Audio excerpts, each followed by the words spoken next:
മുതലപ്പുഴയിൽ മത്സ്യത്തൊഴിലാളികളുമായി സർക്കാർ നടത്തിയ ചർച്ച വീണ്ടും പരാജയപ്പെട്ടു. ഉചിതമായ തീരുമാനമുണ്ടായാൽ വരും ദിവസങ്ങളിൽ പൊഴി മുറിക്കുന്ന തീരുമാനത്തിലേക്ക് കടക്കും. അതേസമയം ശക്തമായ മഴ ലഭിച്ചാൽ മാത്രമേ പൊഴി മുറിക്കുന്നതിന് അനുയോജ്യമായ സാഹചര്യം ഉണ്ടാവൂ എന്നതും മറ്റൊരു പ്രതിസന്ധിയാണ്.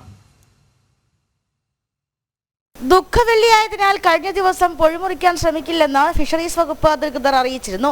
തീരവാസികളുടെ പ്രതിഷേധവും മുതലപ്പുഴയിൽ നടന്ന സംഭവങ്ങളും സർക്കാരിന് റിപ്പോർട്ട് ചെയ്യും. സർക്കാരിന്റെ തീരുമാനം ലഭിച്ച ശേഷം മാത്രമേ തുടർ നടപടികളിലേക്ക് കടക്കുകയുള്ളൂ. പൊഴിമുറിക്കുകയും അവിടേക്ക് മണൽ വീണ്ടും അടിയുന്നത് തടയാൻ സ്ഥിരമായ ഡ്രഡ്ജർ സ്ഥാപിക്കുകയും ചെയ്യുമെന്ന വാഗ്ദാനം സമരസമിതി അംഗീകരിച്ചില്ലെന്നും ആക്ഷേപമുണ്ട്. മാസങ്ങൾക്ക് മുന്നേ മത്സ്യത്തൊഴിലാളികളും രാഷ്ട്രീയ പാർട്ടികളും അപകടാവസ്ഥ ചൂണ്ടിക്കാട്ടിയിരുന്നു. എന്നാൽ അടിയന്തര നടപടി സ്വീകരിക്കുന്നതിലുണ്ടായ കാലതാമസം പൊഴി പൂർണ്ണമായും മൂടപ്പെടുന്നതിന് കാരണമായി. ഹാർബറിലെ പ്രശ്നങ്ങൾക്ക് ശാശ്വത പരിഹാരം കാണുന്നതിനുള്ള ദീർഘകാല പദ്ധതികളിൽ മാത്രമാണ് സർക്കാർ ശ്രദ്ധ കേന്ദ്രീകരിച്ചത്. ഇതോടെയാണ് പൊഴിമൂടൽ തടയാൻ കഴിയാതെ പോയത്. സർക്കാർ കരാർ നൽകി ഡ്രഡ്ജിംഗ് ആരംഭിച്ച് ദിവസങ്ങൾക്കുള്ളിൽ പൊഴി പൂർണ്ണമായും മൂടപ്പെട്ടു. ബോട്ടുകളും മത്സ്യബന്ധന യാനങ്ങളും കടന്നുപോയിരുന്ന ജലപാത മണൽപ്പരപ്പായി മാറി. മുതലപ്പുഴ ഹാർബർ വഴിയുള്ള മത്സ്യബന്ധനം പൂർണ്ണമായും നിലച്ചു.